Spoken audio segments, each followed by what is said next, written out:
Yeah, so big news was since last time we've done a live stream, I've now become an associate member for the SCOLE experiment and for the SCOLE Association. So I'm officially on their website and everything. I could share the screen. That shows that.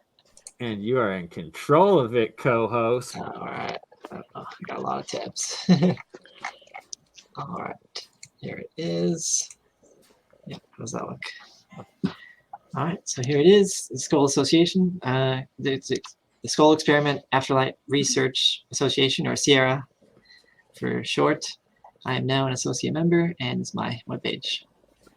So they have a lot of cool research they've done. I've helped mostly with the TDC, or Transdimensional Communicator for short. They gave a brief description here of what it looks like. So this was developed on film that was left in a container in a lockbox during one of the SCOLE experiments sessions. And they later found out it was initial TA Thomas Alva Edison. And they compared it with his signature from old documents, and they were able to see that was his design. So this was the first design within the group that had this. They moved and they lost the original. It's in storage somewhere, but I had enough on the design to build one for the new group in Spain. And they had a research facility they were trying to create there, but they ended up not getting enough funding for that, so it kind of closed down, and the website's offline as well. So a lot of this documentation is hard to find now. But I made a video explaining how to build it, and I've got it here. Quick reference. I'll show a close-up later of it. But basically, it's germanium with 2 coils and a copper tape connecting the top piece here with a piece of germanium between 2 coils. And there's no power here, but it goes to an amplifier, which I'm using a karaoke machine, and a recording device just attached here on top.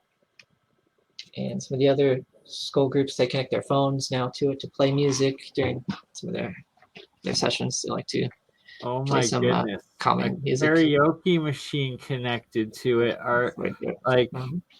What's your past relative's favorite song, and are you going to start hearing them singing it through that machine, hey? Possibly, yeah. Right now they've only had noticed it being turned on and off and some little bit of noise coming through, but the original TDC, they were able to get like 15 minutes of pure voice coming through from Thomas Alva Edison himself when they were first testing it. So there needs to be a little bit more the spirits do on their side to develop the energy to communicate through it, but they said the device was built correctly, and they're just getting there to communicate through it more. So this page goes more into that, and if anyone wants to build it, they could email me for more design on the designs. And I've got the documentation that I got from Robin Ford before he passed away on how to create your own circle. And there's people and groups all around the world that are doing this now, and they knew about this because even from the beginning of the SCOLE experiment, they were able to talk with spirits that could kind of predict or see the future. And one reason they had to stop their testing was due to someone in the future taking energy from the past to get better results in the future. So it's kind of interesting, but it's promising that in the future there'll be more groups and more people interested in this kind of spirit science is what they're calling it.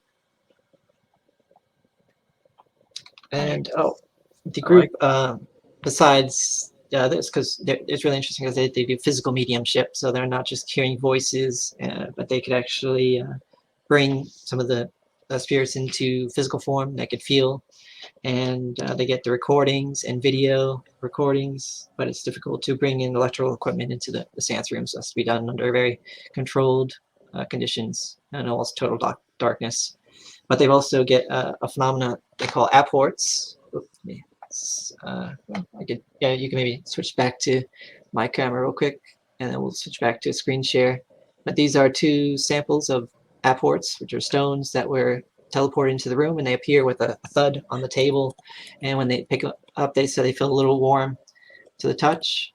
And this one is a moss agate, and we can look at some of the close-up pictures of that. And this is just another smaller rock that appeared, and they wanted to send it to me to do some chemical analysis on it, see if there's anything more they could learn about it, because a lot of these will appear in the room and they don't know why for what reason, but they know that they were testing some phenomena with being able to teleport objects from one place to another. So let me show this screen with some of the pictures close up. So I have a microscope that I could see closer on it. Nice. And it's all of like the parallels and synchronicities that a lot of different groups report these different crystals and stones appearing out of nowhere when working with these trans-dimensional forces, energies, technologies, and powers. And that, for instance, Nancy Hutchinson and John Hutchinson, in one of our past interviews, Nancy was showing a couple crystals that also came up that they said randomly appeared. Mm-hmm. Yeah, also other groups have noticed the same apports of similar stones, and it's more, so we can go more into the physical construction of it. So this one looks more like a moss agate I found from some geologists. And this is the kind of crystalline structure where it started. Originally, I thought it was like a biological sample because it looked like part of an antenna or like a Looks alive. something alive. But no, it ended up being purely chemical. Even this part looks like moss or something stuck in the stone, but it is just part of the way it forms and its chemical structure, and nothing organic in it. That's cool. That ties in a lot to my electrolysis experiments and stuff that I find growing off the anodes and cathodes. So even more fascinating to see it in straight minerals and crystallization of nature. Yeah, some of that stuff looks alive. Yeah, I thought so originally at first too. That's why I was excited to test it under a scanning electron microscope. I thought it might have been apported from another planet or another dimension, but I later found out from the geologist they explained it's a moss agate, which is doesn't contain any biological material, but it was known for lucky, soothing, and healing and balance. So I think that is more the purpose. It's not really the physical object that is interesting, but more like the emotional connection it has to it, which is very important when doing the circles, because they have to maintain like a mental, emotional stability throughout the whole seance and the whole mediumship, which could be difficult with up to 8 people in a room, a small room, and it could get hot and uncomfortable, and it's almost total darkness. So they need a lot of help with that, and it takes many months, many sessions to finally get this balance and understanding. So I think that's why these apports are important, because they help with that, and definitely encouraging to the mediums to see some physical evidence from their work.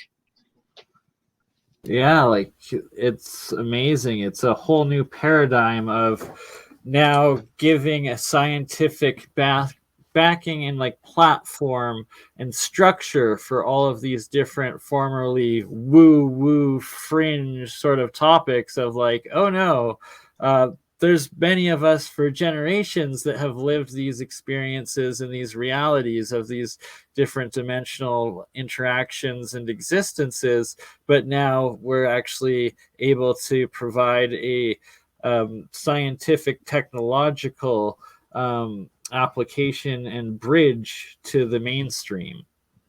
Mm-hmm. Exactly. You might have heard of some of the weird phenomena going on at Skinwalker Ranch, and that tries to connect the spirit and like the UFO phenomena into one. And Travis Taylor, which was big in the Skinwalker Ranch series, is now leading some of the UAP task force like at Arrow. So I think he has a good understanding, plus with his multiple degrees, and he's suffered some of the radiation effects of some of the phenomena going on at the ranch. I think he's more open-minded to connecting the two. So I think there's some sort of physical nuts and bolts to the UFO phenomenon, but also emotional and spiritual side of it as well. So they mentioned bringing home some of the effects. They call it hitchhikers. But actually, the SCOLE experiment talks about the positive side of that. Actually, there's groups that would go to other groups just to get some of the phenomena that would happen in that group. So some of the remote voice would happen in one group, and just a medium visiting that group and experiencing it would kind of bring that home to them. And there's multiple stories of spirits that would, when they communicate with them in the closed room, and then still able to see what the person's doing after they leave the room and could protect them. So there was one person that was in almost a fatal accident, but luckily he was protected by the spirits and he didn't receive any injuries. So now he's dedicated his life to doing the SCOLE experiment research, and he's been helping me a lot. And he helped put up the website. So it's really Nice. That's interesting. There's kind awesome. of two sides to it. I just quickly want to interject, and Julia, your experience with remote viewing, have you ever experienced anything like what Charlie's talking about of like the hitchhiker energies and entities and stuff while traveling in the astral plane? Or if you can relate to that at all, it's a common theme I've heard a lot of. Well, I mean, it's interesting. Like, there's times where I've entered into a place and it knew I was remote viewing, and it turned around like slowly, and I'm standing there and it's standing there, but it knew I was, viewing it. Like, there's so many weird experiences like that. But yeah, there's a lot of but the person was hurt. Like, it saved it. Like, it helped them out. Yeah, in this case, the spirits that were looking over some of the mediums, he was in an almost fatal accident and he fell, and it kind of cushioned his fall, so he wasn't injured at all. And then later, the spirits communicated that to him and said, "There's more things you have to do, and you can't die yet." So they wanted to protect him. Absolutely. And that's what's fascinating too about like the near-death experiences, where they're like literally like the person, it was like they describe it almost like angelic and like a light being but was able to lift its head up, and say, look, you have stuff to do. You're not done. Mm-hmm. Yeah, I've been reading some of the near-death experience books as well, and there's some recurring characters. There's like a hooded figure that will be commonly seen, and I don't know, too many people that have seen that person or that being through remote viewing, but I know through near-death experiences, they do that, and you can see a lot of ancient pictures and drawing. Right. It makes me think too of all the different types of beings I've seen, different lion-headed beings and even bird-like heads. And it makes me think like, well, is this just like an advancement of showing an indication of where they are in their journey? Like, they're this advanced, you could choose it, or the type of head of being it is indicates where they're at on the level, like a hierarchy thing, or it's just the tech that allows. Like, I always think of like, well, how do you acquire that, it's almost like is it tribal? I don't know. I just try to understand of why certain ones look that way and appear that way. Yeah, the Egyptians carved a lot with bird heads, animal heads, and the Native Americans had similar culture. So I think Jeffrey Mishlove, he's the doctor in parapsychology, and he's talked more about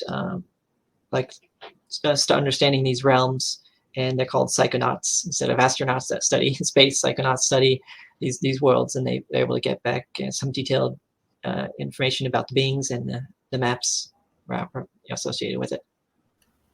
I am a self-admitted psychonaut. Yeah. I love what you were saying about photography earlier. Oh, yeah, that's right. Yeah, like we showed with the drawing on the film, that was in a undeveloped canister that was still in the packaging in a lockbox during the seance, and the spirits were able to draw on it. So people could develop this skill as well while they're still alive, because we all still have souls while we're living. And it's called photography, where there's been psychics that could project their thoughts onto film and then develop it and then see the pictures there. And there's also new groups in China that's doing it to develop it onto digital mediums like cell phones. So they use their psychic ability to develop image on a cell phone. And you can search, go to your camera and look at the media libraries in there, and you'll be able to see some of the images that they project into it. Oh, I'd love to do that. Have they worked out any kind of the physics or anything on how this actually happens? Now, it's kind of a separate physics from the normal physics we're used to here in the physical realm. That's why they call it, spirit science, to say it's completely different than what we're used to. So there's a fantastic video by Veritasim that I suggest everybody watch. It's of magnetoception with your brain. It shows how sensitive it is to magnetic fields and the changing thereof. Some people's more than others, but I think that's the fundamental way that telepathy and stuff like that works. Okay, yeah, I've heard a lot about like the magnetic field and them reading on like magnetic waves and just different things of that. And I didn't know that's what it was. I'm familiar with the magnetic effect on the brain, but I didn't know that was in the spiritual realm. So I'm kind of wondering if your spirit's located in the brain. I think they were trying to find some correlation even with remote viewing, and they had put the person remote viewing into Faraday cages, and to even get rid of low electromagnetic fields, they would put them in a submarine, and they did the remote viewing in the submarine, and they've done it in spaceships. But in all that testing, they weren't able to find any correlation between even physical energies with remote view. Dan Winters always loves bringing up the fact that Axelrod, or whoever like the first famous one was that did the remote viewing for the CIA, he saw the Jupiter, Saturn's moons before the spacecraft got there or whatever. Oh, but was it Ingo Swann you're talking about? Ingo Swann, sorry, yes, thank you. Ingo Swann, yes. And that one of the experiments was Ingo Swann in a Faraday cage, and that he could still like remote view outside of it, and then like he was able to like affect the temperature of something, like raise the temperature remote of a influencing. thermistor. Yeah, he also did that with the Outside magnetometer as well. Mhm. And Right. that's when the FBI and the CIA basically swarmed SRI Research Institute after he did that. Like they even have the research of like a team of remote viewers that get together and then can affect the stock market and stuff, and would give them different things. Yeah, that was the same group. Yeah. But like, imagine, you could affect the weather, the things you could do when you have people who are able to activate these parts of their mind and their abilities, and you get them together and you go for a great cause. Like, hello. I'm interested in finding like a bunch of remote viewers and putting them together and doing some really cool experiments and getting together with people like you guys, that and combining forces, joining forces, and we could really do. Always been interested in trying to get remote viewing information from like another being from another planet, or maybe long ago, if their civilization that passed away, so their spirit might still be able to communicate with us and give us new technology for medicine, energy, and propulsion. There's been some history of in 1922 there was a group that did that, and it's called the Jensen Flugmaschine. A German group was able to get communication from alien civilization to build a device that they made. It was supposedly anti-gravity. Well, we're taught like when we want to know something, you grab a book, you read a book, like read about it. When a lot of like profound things come from deep meditation, purifying your blood and kind of connecting to another realm and opening up that line of communication. And Tesla, they all do it. They all channeled. They all was able to get in that state of flow, and bam, that's the most profound insights that come in when you're able to do that. Mike talks about that a lot. Sorry, Mike. I was just about to say, me and Mike have gone extensively into these conversations of our most creative, our channeled, and I'm gonna shut up and let you talk about it, Mike. Yeah, exactly. Like the channeling, like you said, I had one major download. I like calling it a download because that's exactly what it was. And after the download, I had such a migraine headache after it, and I literally could not build anything for about 2 weeks.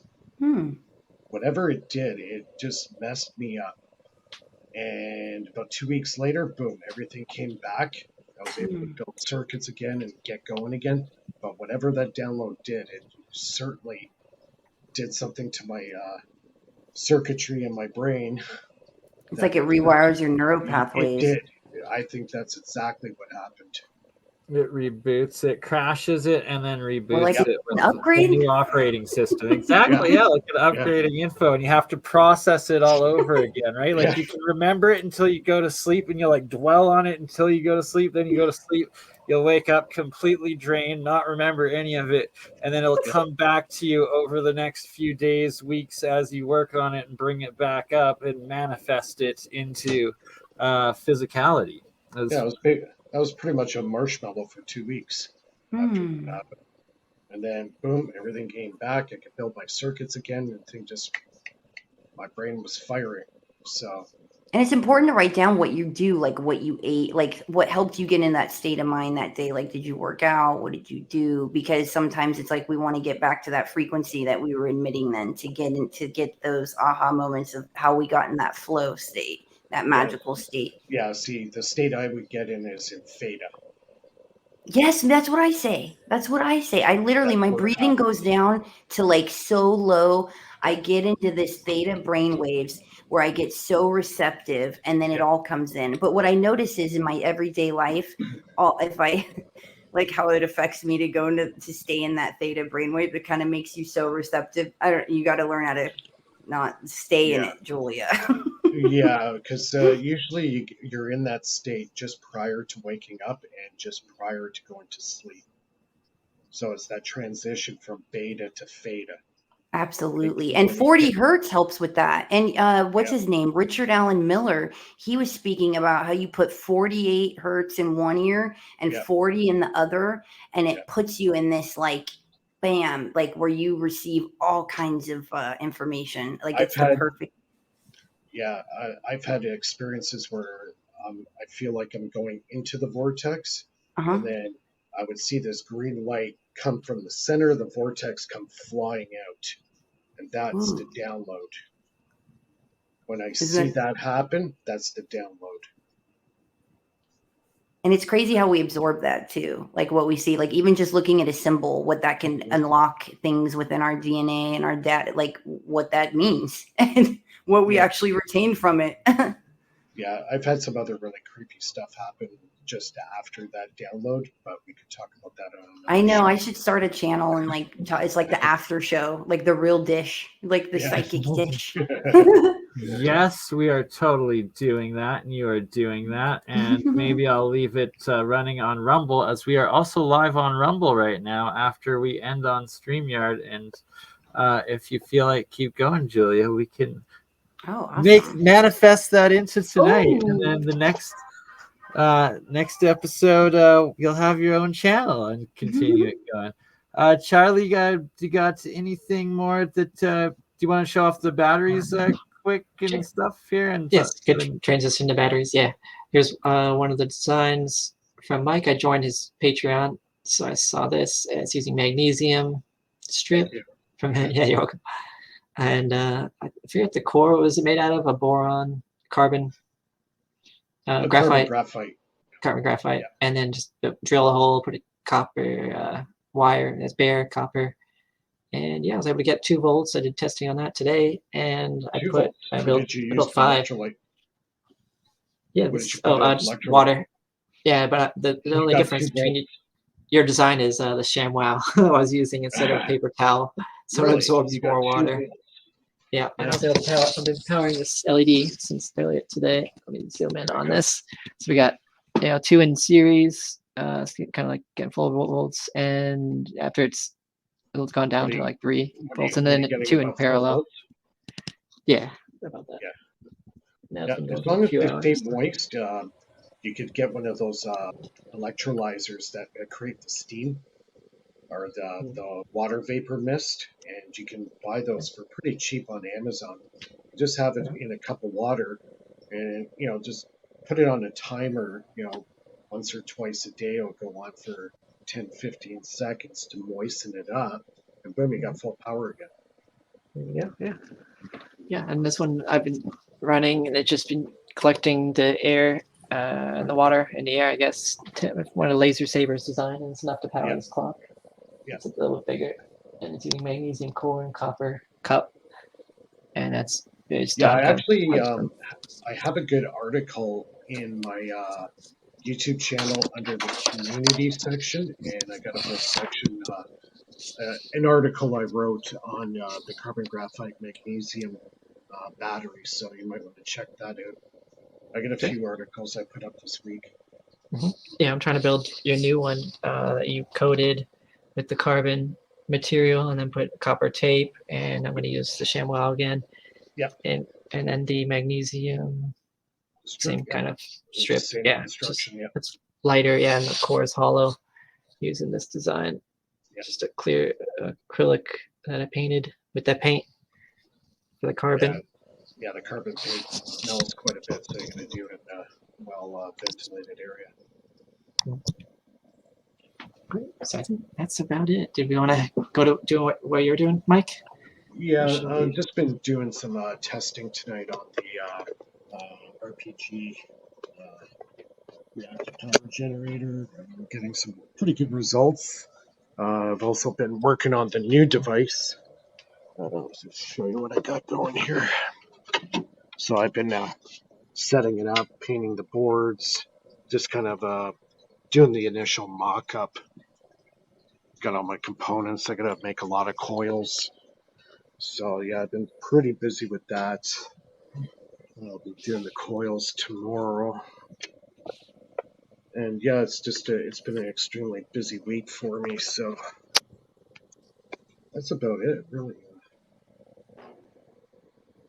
Yeah, that's about it. All Cool. right. We are live on Charlie's channel. We are live on Rife Technologies. Next week, we will also be live on Mike's channel. But since we are not right now, I might as well show off Faraday Research right here in the video section where Mike goes into detail on how... Yeah, click on the community at the top there, the top tab where it says community, and then scroll down and you'll see the articles that I've posted. Gotta like them all. Gotta give the thumbs up. Yes, Ooh, that's that's a some of the nice looking unit. pictures. See, I've been here before. Look at that. There's a pre-thumbs up. Pre-thumbs up.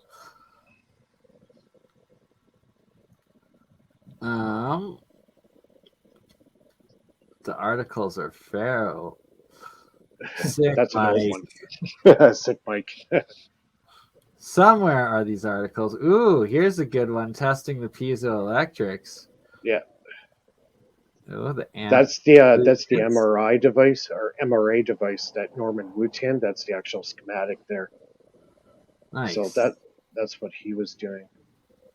That was the one that was seized by the government. So snap. And that's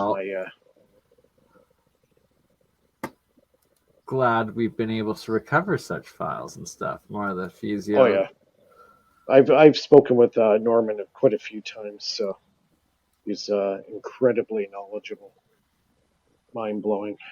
So you explained already a bit the difference between your new batteries and then the version that Charlie's just replicated. Yeah, it all just really boils down to the cost. The carbon graphite rods, the ones that Laser Saber was using, they're about $100-140 depending where you buy them. Like to have a 12-inch rod that's 3-inch diameter, you're looking at well over $100.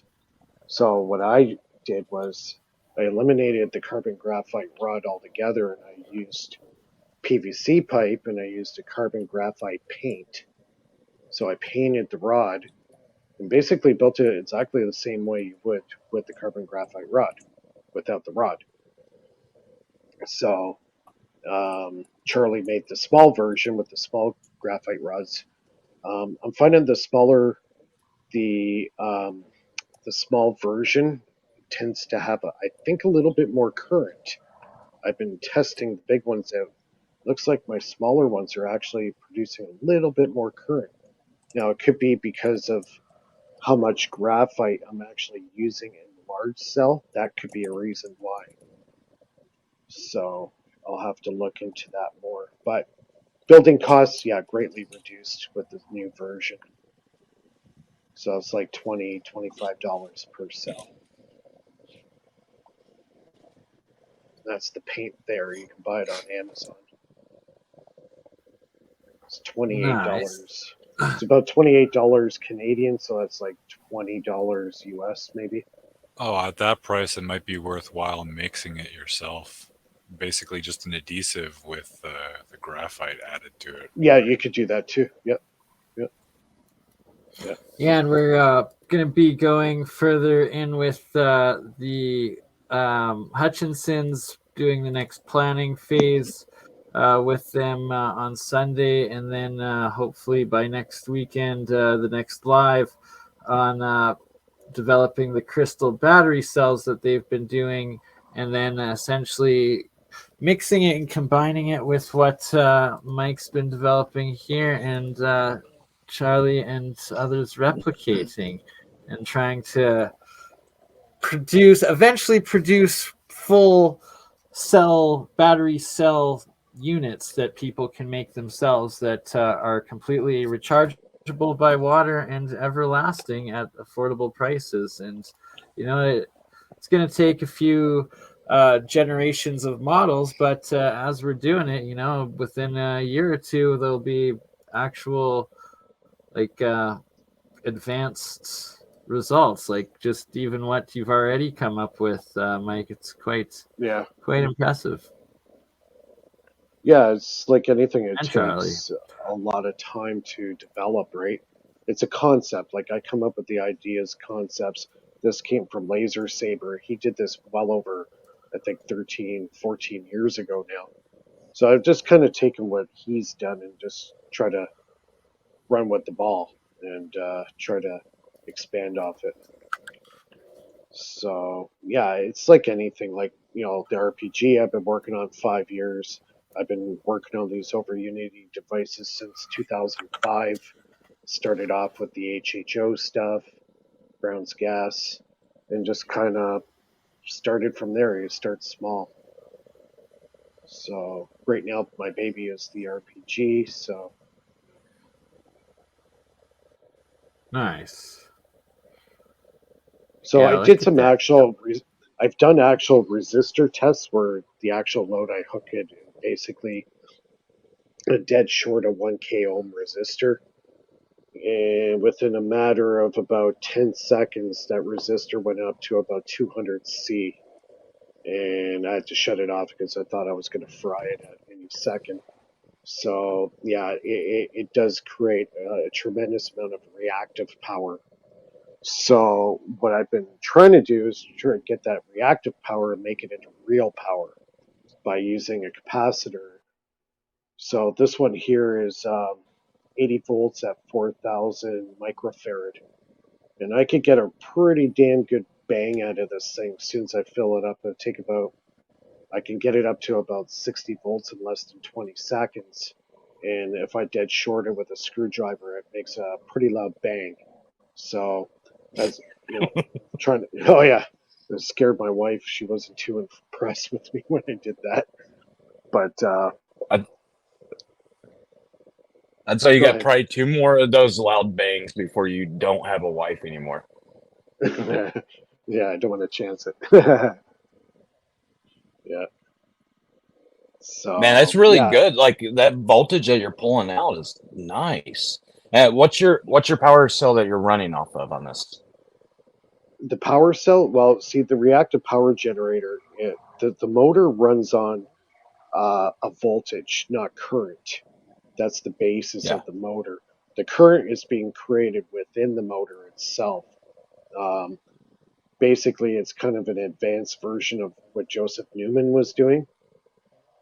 A lot of these devices, even the Bedini motor, the Robert Adams motor, Joseph Newman motor, they're very similar in a lot of ways. Where it kind of differs with Joseph Newman, he uses a lot of high voltage, but very, very little current. And because of this, he's able to generate the current and the power inside the coil itself. You don't need the current on the input. The output is where the current is needed, and that's generated within the motor coil itself. With the back EMF, I've introduced the piezo transducer to that circuit, which also gives it a gain, and it creates a huge amount of reactive power. So if people don't understand,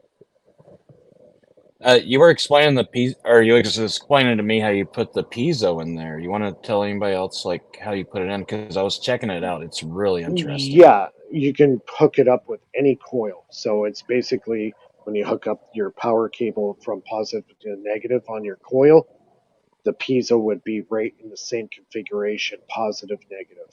So when the coil is triggered, back EMF bounces out, hits the piezo crystal. The crystal has a huge reaction, and I'm still trying to understand exactly what's happening in there, but it's basically like a firecracker.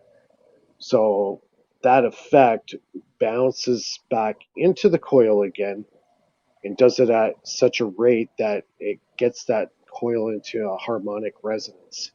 And that's when the voltage shoots through the roof. That's why I'm getting such a huge power gain. And if I take that piezo out of the circuit, I lose about 70% of the power. So at what Yeah, so frequency whenever do they run at? Right now, I've recorded on average about 70 to 80 hertz. So it's not that high. Sometimes I get it up a little higher, about 100 to 120. But I'm getting consistent AC voltages of about 118.2 volts at 170 milliamps. So, yeah, that's well over 20 watts right there. And my input voltage, I'm only putting in 2.5 to 3 watts tops. So on a piezo, on your crystal, I've been doing a lot of testing on this. Do you know what your cut is on it and everything else? Because that's going to have a lot to do with how much you can boost and exactly what's happening. Well, this one's rated at 60 kilohertz at 40 watts. The two crystal plates that are there, they're about, I would say, about a 1/4 inch thickness each, and they're 1 inch diameter. And they're separated between two plates of copper, one on the anode and the other one on the cathode. So I've actually got myself jolted on it a couple of times, and it doesn't feel good. So yeah, it's quite a violent reaction, and when that gets hit with the EMF off the coil, wow, what a gain! It's night and day. It totally transformed my circuit overnight. So, and nobody's doing it. That's the thing. Nobody's using it. I'm like shaking my head because there's a couple guys out there who have replicated exactly what I've done, and they're getting the same results. So I don't know why people aren't using them. They work. What was interesting to me is like, okay, these batteries that you're showing that you made, you have your magnesium, you have your graphite paint, and you have your copper that you're grounding out with. You was talking about it goes 5 degrees Celsius below ambient temperature. Right. Yeah. So that's the reaction with the air in the magnesium when it's starting to oxidize. That process it drops the temperature. Now I thought it was just because of the water itself, but I put warm water in it, and irregardless of I put room temperature water or even warm water, within about 5 minutes that the temperature of the cell just continues to drop. So, well, see, and that's what I was talking about. I thought it was because of the water vapor that it was cooling it off as it runs. But you think it's the magnesium where it's dissipating heat? Yeah, if you read the article that I posted in the community section of my YouTube channel, I have an article on that. It actually talks about that, what's happening. So there is a cooling effect, definitely, with the reaction with the magnesium, with the water, or whatever kind of electrolyte that you're using. There is a cooling effect that's going on. So, which is kind of interesting. I'm interested to see what it would do if you did run a couple of my coils nearby and you're possibly ionizing the air at a certain frequency. If you can resonate it with that battery cell, hook it up to an oscilloscope and do that. So what I did was I hooked up the two cells together to this little LED light, and then I took my EMF meter, and the meters start going off. So the LED light's actually creating a pulse in the battery, which I found kind of neat. Since I Yeah, hooked because up you're also the climbing at the same time. Like you're climbing on electricity going up. So I would think that if you, I got some stuff I'm going to send to you for next week if you want to try it out. right on. Sounds good. I gave you my address, so yeah. Yeah, I got it. Yeah, cool. Yeah, there's so many things you can do. So you're really going down the rabbit hole with this stuff because it branches off into different areas, and then you're finding that what you're doing in one project can actually enhance another project. You know what I mean? So yeah, I'm just trying to stay focused on about two to three projects at a time, because if I go any more than three projects, then my head just goes crazy, and then it's not a good scene. Right? So Right? Oh, exactly. Then you never finish any of them and just lose your mind. But 3 is a magic number. Charlie, looks like you got something you want to show off there. Or I'm just wrapping you as we working on? speak. This new Nice. design for me. Building as Pretty we easy to, go, right? just kind of That's tedious. dedicated work. Thanks. Well, yeah, I'm excited to hear more about John Hutcherson. I think it's related to what we were just talking about. He mentioned the shape of the power cell, if it's sphere shaped, and if there's like sound or radio signals being passed through it, you can get an AC battery. So I'll ask Right? about that. And yeah, 100%. And thanks for bringing that back up, because it's such a key development if one able to replicate that, and that the geometry of it being spherical, and then also putting these frequencies. You know what? Yes, Mr. Mike. See, what I also noticed with the carbon graphite battery, I also noticed with the carbon graphite batteries, if you put it near, say, an AC appliance, that battery is going to start oscillating at the same frequency as the power source from what other devices nearby. So it's picking up that EMF reception. Let's try that. Yeah, so that's what that's doing. That's picking up the signal, the EMF signal of the frequencies coming off, and I'm guessing that they're really high frequencies. So it's kind of like self-modulating itself as your electricity climbs up that magnesium, and it's on the outside, so it's kind of multiplying it as it goes up. So I'm guessing that if you put your magnesium a little bit closer, that it's going to generate a little bit more power as well. It could, yeah. Now, have you noticed that whenever it does, you probably have to hook up a small little inductor to that battery in line in a series, and then if you put, say, a 60 hertz appliance beside it, it might get that battery to start oscillating, and like you said, hook it up to a small inductor, you might be able to get some more power out of it. Mm-hmm. Yeah, this is very much like the secondary of a Tesla coil, so might try it with the Tesla coil. See what happens when we push high voltage through it and just put the primary around it, like this red wire. And then the battery itself.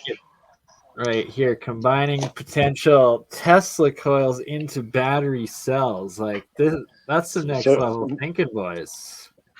So Charlie, what you want to do is, if you're going to try that, hook up a small little inductor to the battery in series.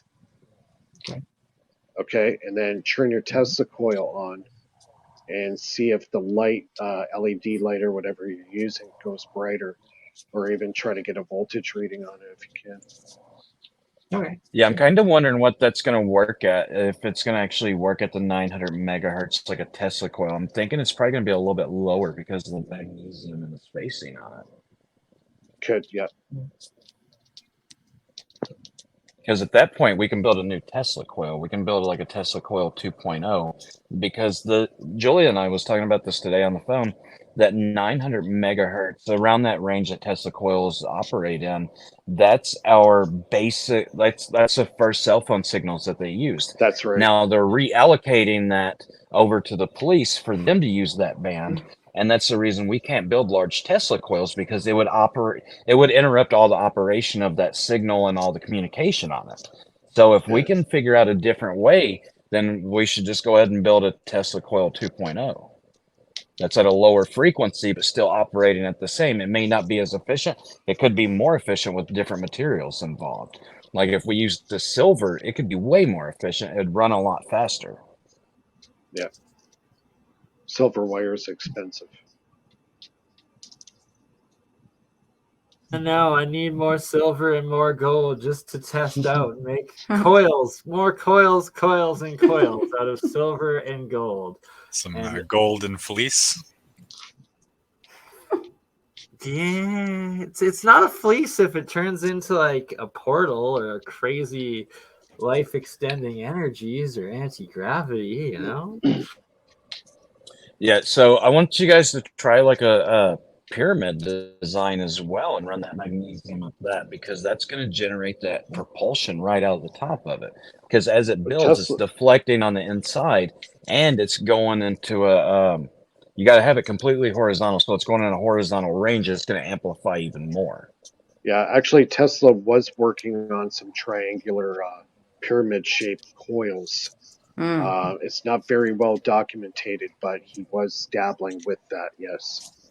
Yeah, Roy over at Vinny St. Vincent channel actually has built a few of them, at least conical ones that he connected in with some pretty good results. I'm going to be having him on our next Year of the Coil episode, so I will bring that up. Yeah, pyramid ones, definitely, Matt, is great idea. Pyramid power, like it's crazy just the geometry of these structures and how it moves and harnesses energy throughout the universe.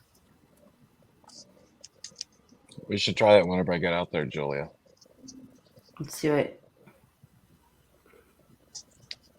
Okay, so to answer that question on H. pylori, I don't really want to make any claims on that because I don't know exactly and I don't have the data to back it up.